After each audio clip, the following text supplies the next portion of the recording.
A seguir profundizando en este tema, en la guerra comercial, en el dólar disparado, las bolsas del mundo que han reaccionado al anuncio de Trump de aumentar nuevamente los aranceles a China. ¿Qué pasa con esta nueva guerra comercial? Lo conversamos con Cristian Echeverría, director del Centro de Estudios en Economía y Negocios de la Universidad del Desarrollo. Cristian, bienvenido aquí a Canal 24 Horas.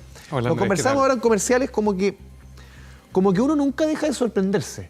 Como que hoy día en economía, por lo menos este año, lo único que se puede proyectar es que nada se puede proyectar. Más o menos sí. Están bastante inciertas un montón de variables esenciales, la verdad, estructurales para hacer algún tipo de proyecciones. Sí. ¿Qué proyecciones se puede hacer? Después de la primera pregunta. Mira, yo creo que no me voy a equivocar en decir que la incertidumbre llegó para quedarse. Por lo menos un horizonte de 1 a 2 años más, por lo menos. Ya. Sí. Porque hace algunos días veíamos cuando la Fed bajaba la tasa de interés, todos decían, no, aquí el dólar debiera bajar, sale con esta salida Trump y el dólar se dispara y uno dice, a ver, ¿a qué nos atenemos al final?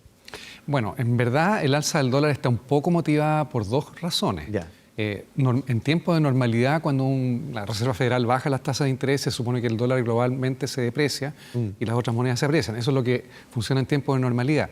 Pero hay que leer la letra chica. El comunicado fue preocupante. En la letra chica. La letra chica del comunicado dijo básicamente que la Reserva Federal está bajando las tasas como un seguro para evitar que la economía entrara en una desaceleración importante, porque el escenario inmediato es de gran incertidumbre económica. Lo que pedía Donald Trump era una caída aún mayor. Sí, no, claro, por supuesto. Él estaba pidiendo, nunca yo había visto, por lo menos en grandes potencias económicas o en países, entre comillas, uno menciona serio, a un presidente de la República del moño con el máximo referente del Banco Central. O sea, tratando de presionarlo y de violar la independencia del Banco Central, que es una de sus principales características que le da credibilidad, porque en general para los bancos centrales del mundo, en el mundo moderno, la principal herramienta de política monetaria es la credibilidad, la número uno. Después viene la tasa de interés y otros mecanismos.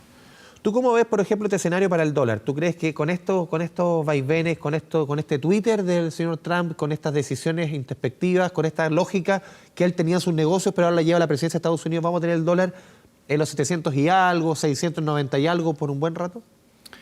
No, yo me atrevo a decir que más bien lo que vamos a ver es una especie de montaña rusa bien abrupta, porque el alza fuerte que hubo especulativa en las semanas antes de la reunión de la Reserva Federal, en que el rumor empezó a asentarse en los mercados de que iba a haber una baja de tasa,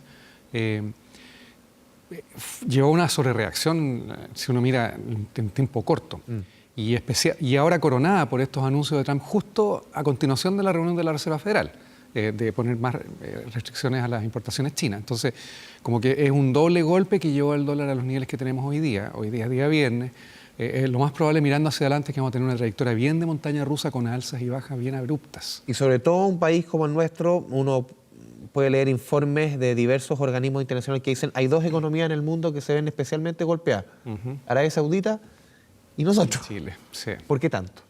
Porque somos dependientes de un commodity, al igual que Arabia Saudita, que depende de las exportaciones de petróleo en lo grueso para generar ingresos, y la actividad económica del país está muy vinculada al precio del commodity más el volumen exportado, en nuestro caso también. Entonces, una guerra comercial es una mala noticia y que siga escalando, ahora ya en forma prácticamente de involucrar la totalidad de las importaciones que hace Estados Unidos desde China.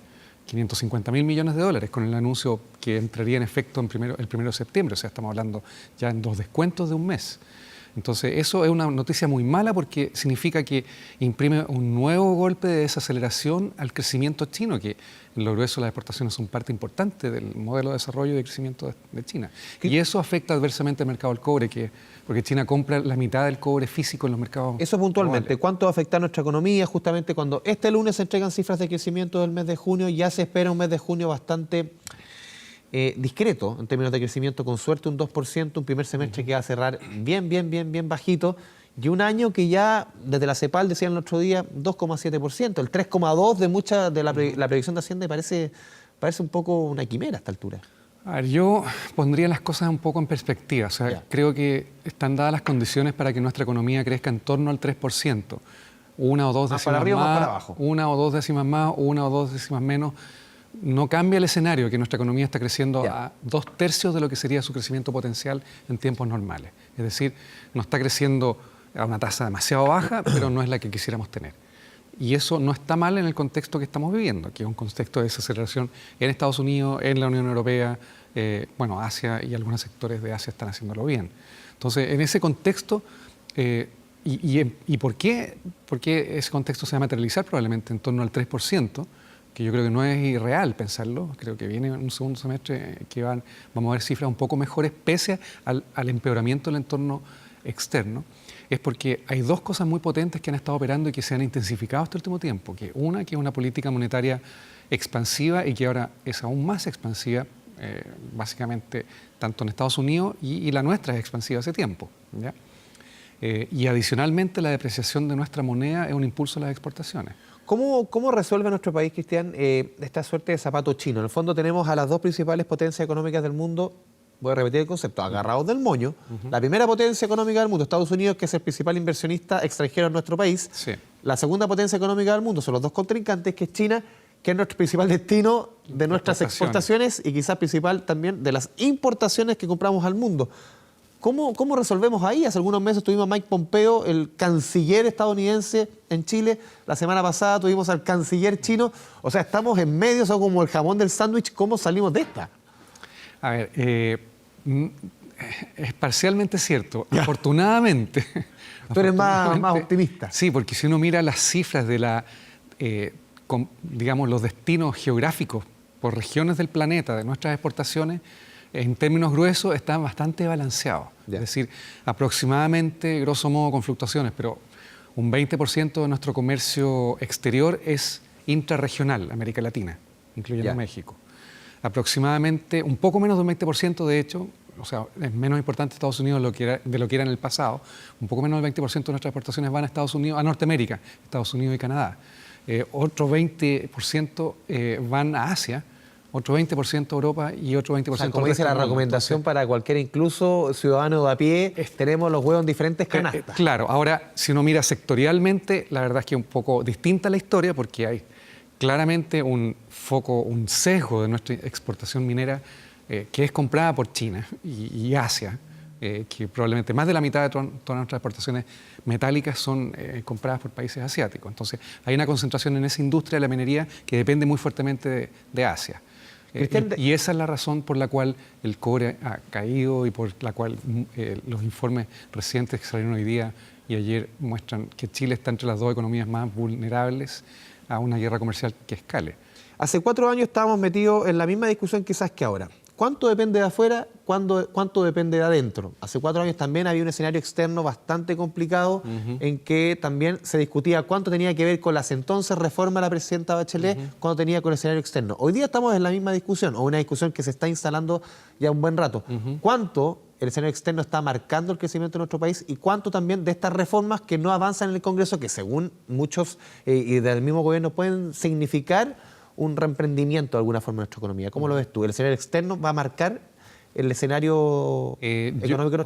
Nuestra historia económica, tanto de largo plazo, mirando hacia atrás varias décadas para atrás, incluso un siglo atrás, como la historia reciente, muestra que nuestra economía es vulnerable a lo que pasa con el resto del mundo porque estamos muy abiertos, somos una de las economías más abiertas del mundo.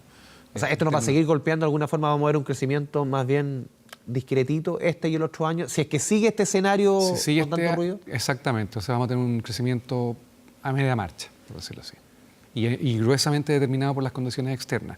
En mi opinión, las reformas o la suspensión que hay, esa pausa, digamos, la reforma en los aspectos, la segunda etapa de reformas laborales, tributarias, en fin, previsional, creo que si bien agregan incertidumbre a nuestro entorno interno, pero verdaderamente no son grandes reformas, así hablando como economista. Van a cambiar un poco, no son un golpe de timón. No son un golpe de timón, son ajustes de instituciones y marcos institucionales. O sea, no van a marcar la suerte económica de este gobierno. Lo que a nivel, por ejemplo, desde organismos multilaterales, lo que se entiende como una reforma, cuando uno dice ese país entró en una reforma tributaria, es cuando hay un cambio importante en la tasa de impuestos y en la forma en cómo se recolecta y en qué tipo de impuestos son los que...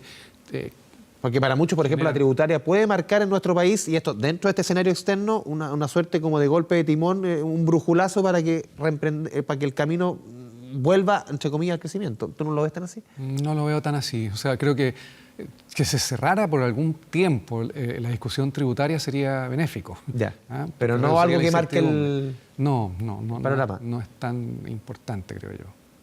El cobre. Tú lo mencionaste antes a la pasada, el cobre. ¿Cómo lo ves tú? Porque seguimos siendo un país que depende del cobre.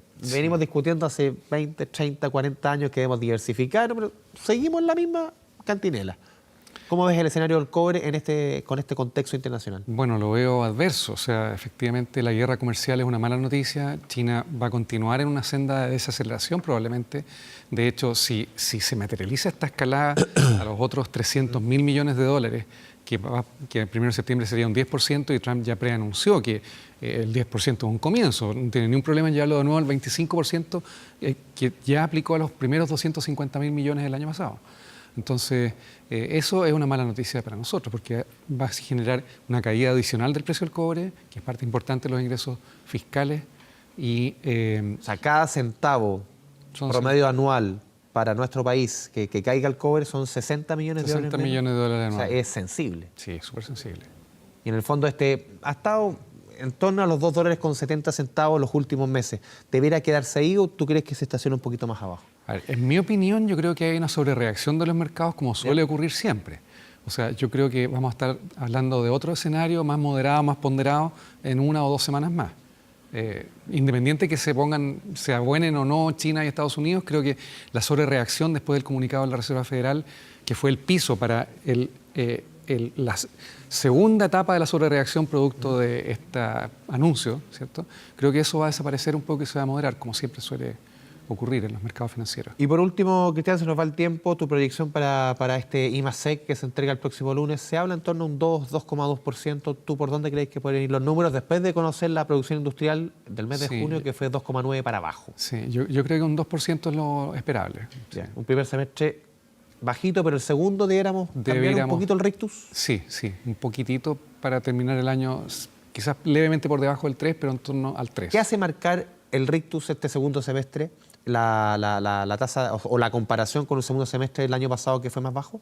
¿Solamente eso o hay algo que marque un poco que cambie el...?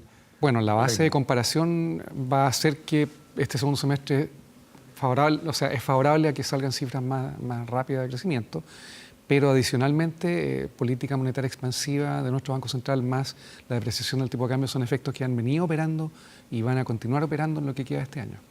Cristian Echeverría, muchas gracias por esta conversación con Canal 24 Horas. Gracias. Nos vemos. Chao, chao.